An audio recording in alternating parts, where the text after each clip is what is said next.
ఆ, ఈ రెండో రోజు 57 మంది నామినేషన్ వేసిరట. ఈ నెల 25న ముగియనున్న గడువు. మహమ్నార్ నుంచి వెళ్ళి వంశేందర్ రెడ్డి, సికింద్రాబాద్ నుంచి కిషన్ రెడ్డి, పెద్దపల్లి నుంచి వంశీకృష్ణ.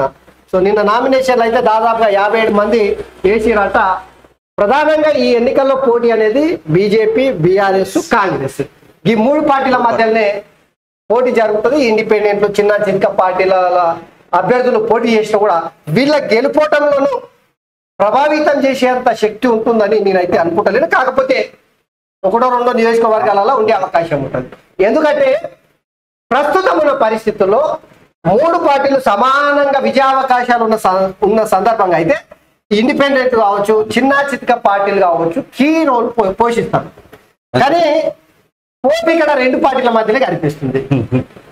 బీఆర్ఎస్ పార్టీ ఊకదంపుడు ఉపన్యాసాలు గుడ్ల గుప్పలాగా ఉరిమురి చూసుడు తప్పిస్తే ఏం లేదు. ఇక 10 ఏళ్ళ నుంచి కదే ఇప్పుడు ఏం చెప్తావు పోరాయన అని చెప్పి కేసీఆర్ ఎట్లా చూస్తున్నారంటే తుపాకీ రాముల లెక్క చూస్తున్నారు. తుపాకీ రాముడు మాటలు రాజరాజ అని చెప్పి స్టార్ట్ అవుతున్నాయి అప్పట్లో. ఇక మొత్తం పేకుడే ఉంటుండే. పేకుడు అంటే మామూలుగా ఆకర్షణకి నిచ్చేనేస్తుంది. నేను ఒక సామాన్య వ్యక్తి తుపాకీ రాముడు వేషం వేసుకొని నేను ప్రధానమంత్రిని కలిసిన, ముఖ్యమంత్రిని కలిసిన, వాళ్ళకి 1000 కోట్ల రూపాయలు ఇచ్చిన, నా కాళ్ళు వచ్చి మొక్కి వాళ్ళందరూ ఇట్లా చెప్పుకుంటూ అవుతుంది. కేసీఆర్ కూడా గట్లనే చూస్తున్నారు. ఇప్పుడైతే ఆయన మాటలకు విలువ లేకుండా అవుతుంది. దీని గురించి ఇంకా మీకు చాలా చెప్పేది ఉంది. సో ఇది ప్రధానంగా నామినేషన్లకు సంబంధించిన ప్రక్రియ.